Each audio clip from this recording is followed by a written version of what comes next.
Broadening your horizon is what every living being not only genuinely desires, but heartily pursues and intentionally invests in. For in the gathering of men, only those whose minds are in tune with the dynamics of the past, present, and future innovations, inventions, politics, and governance are respected. We are Spectrum Television, and broadening your horizon is our obsession. Rescan your decoder now to connect Spectrum Television on the frequency 12589, symbol rate 26250. That is frequency 12589, symbol rate 26250. Polarization horizontal, and join our online community at spectrumtvlive.ng. For further inquiries, please call 0704 158 5642 or 0704 541 7707. Spectrum Television, broadening your horizon.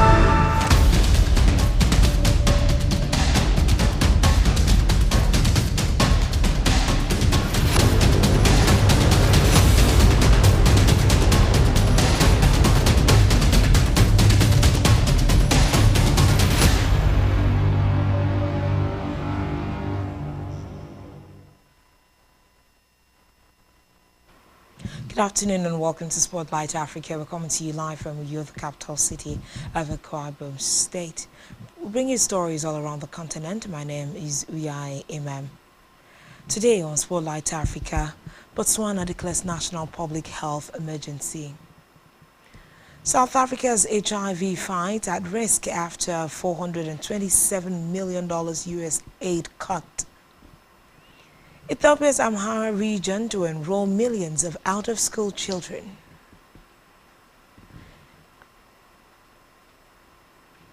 Libya's delayed municipal elections hold in 7 northwestern municipalities. Plus, Kenyans rally in solidarity with Palestinians in Gaza. The stories are all just ahead. Stay with us.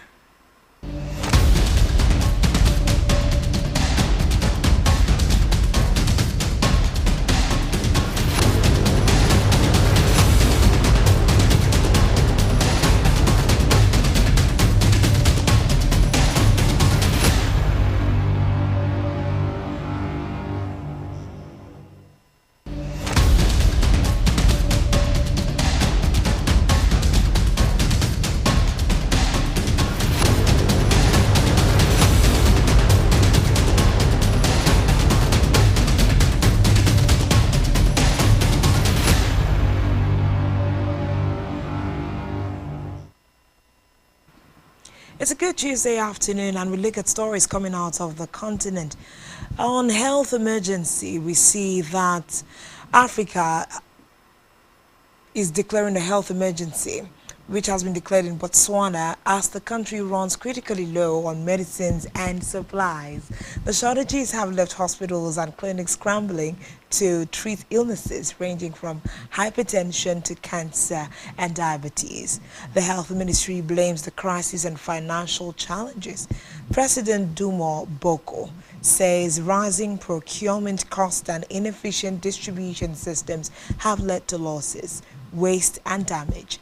It is a scenario the country hoped to avoid. Back in early August, the health ministry warned of depleting stock and postponed all non-urgent surgeries. Since then, the finance ministry has approved 250 million pula, around $17.35 million in emergency funds for medical supplies. Botswana's budget has been under pressure this year, largely due to a prolonged slump in the global diamond market. The country is the world's top producer of diamonds by value. Meanwhile, U.S. President Donald Trump cut health funding to Botswana, though it is unclear if that is linked to the current crisis.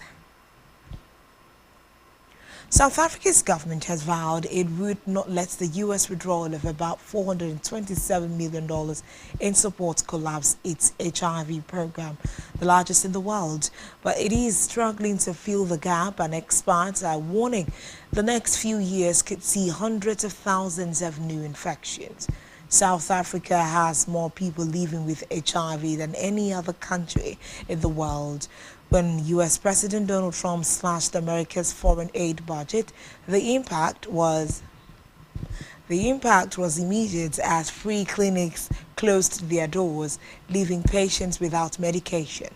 Patients say they have been turned away from public hospitals, even though authorities insist that should not be happening. Others say they have been forced to buy HIV medication on the black market, where pills have nearly doubled in price. Meanwhile, the South African government is warning young women not to fall for social media recruitment drives promoting job opportunities abroad. This comes as a number of online videos by South African social media influencers advertising jobs for young women in Russia have gone viral. The authorities are investigating one promotional video by influencer Sian Boji, which has now been removed from her account. She describes a 2-year start program for young women at the beginning of their careers who want to acquire professional skills. A large number of young South Africans are jobless and many are desperate for work. In Boji's video, shot in Tatarstan in Russia, viewers are shown the accommodation that recruits will be staying in. In another development, as millions of children in Ethiopia remain out of school, the Amhara region has launched a massive registration campaign. The Regional State Education Bureau says it plans to enroll 7.4 million students for the 2025-2026 academic year. It has allocated a large budget to train over 10,000 teachers and school leaders, while more than 24,000 other educators have also received training through the Ministry of Education. Data from the United Nations Children's Agency, UNICEF, shows that 4.4 million children in Amhara did not attend school last year, the highest number in Ethiopia. Over the past 2 years, armed conflict and insecurity have prevented millions of students from returning to classrooms. Officials say the impacts of climate change include floods and drought have also severely challenged the region's education system. Elsewhere, Libyans in 7 municipalities in the country's northwestern region have finally been allowed to vote on Saturday. There are Zawiya Markaz, Zawiya Wazat, Zawiya Gaab, Zawiya Kamal, Zabrata, Somen, and Berganab. Recall that polls there were delayed for a week due to security concerns following an attack on an electoral commission facility in one of the areas. A first phase of voting was held for 58 municipalities last November, while the second session covered 26 municipal councils earlier this month. Although not all municipalities were able to vote, the polls are seen as a crucial step in revitalizing local governance. In a separate development, hundreds of Kenyans took to the streets of Nairobi to show solidarity with Palestinians caught in the war in Gaza. Motorbike riders and drivers circled the capital, waving Palestinian flags, chanting "Free, Free Palestine." Recall that the war began after Hamas' October 7, 2023 attack that killed around 1,200 people in Israel and led to mass abductions. Since then, Gaza's health ministry says more than 62,000 Palestinians have been killed, with aid groups warning of widespread starvation under Israeli restrictions. Israel rejects those claims, calling them propaganda by Hamas. We'll take a quick breather, and when we return, we'll bring you more stories on Spotlight Africa. Stay with us.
Welcome back and thanks for staying tuned. To continue the Spotlight Africa stories, less than 24 hours after his release, United States authorities have informed Kilma Abrego Garcia that he may be deported to Uganda following his refusal to accept a plea deal in a pending criminal case, his lawyers say. Attorneys for Abrego Garcia say he declined an offer to plead guilty to human smuggling charges in exchange for deportation to Costa Rica, a deal proposed after it became clear he would be released from custody. His lawyers now accuse the U.S. government of trying to coerce him to plead guilty by threatening to report him halfway across the world to Uganda. The Salvadorian national was mistakenly deported to El Salvador in March and then brought back to face criminal charges. Reports say the deal to be sent to Costa Rica was offered on Thursday after it became clear Abrego Garcia would likely be freed from a Tennessee jail. The Costa Rican government agreed to accept him as a refugee and provide him legal status there. A letter from a Costa Rican official included in the legal filing says Abrego Garcia would only be deported to Costa Rica after serving his sentence on the smuggling charges, according to the court filing. In Nigeria, military has killed 35 jihadists in a series of airstrikes near its northeastern border with Cameroon, it said in a statement. The military added that the strikes were carried out in 4 areas to thwart an attempt by the jihadists to attack ground troops.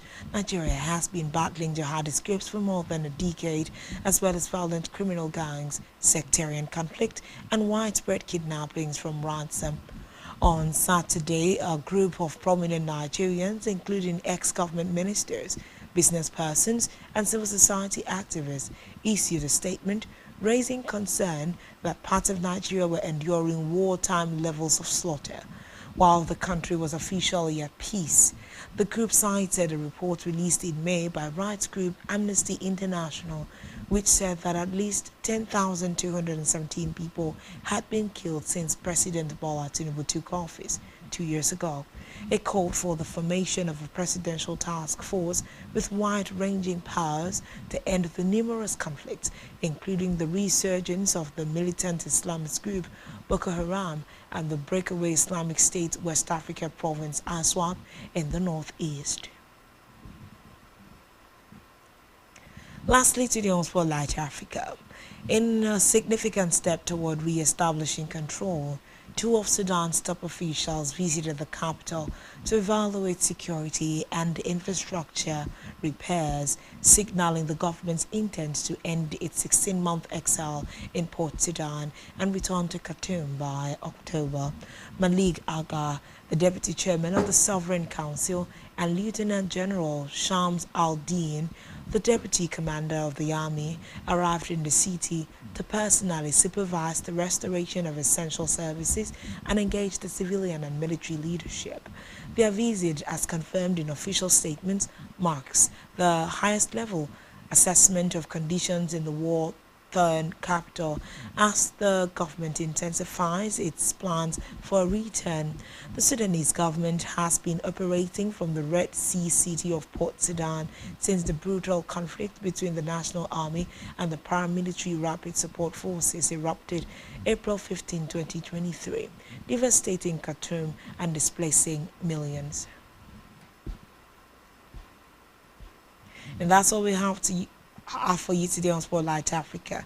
This has been put together by Spectrum Television. Do also follow us on social media, subscribe to our YouTube channel, all of which you can find on our website, spectrumtvlive.ng. My name is Uyai MM. Thanks for watching.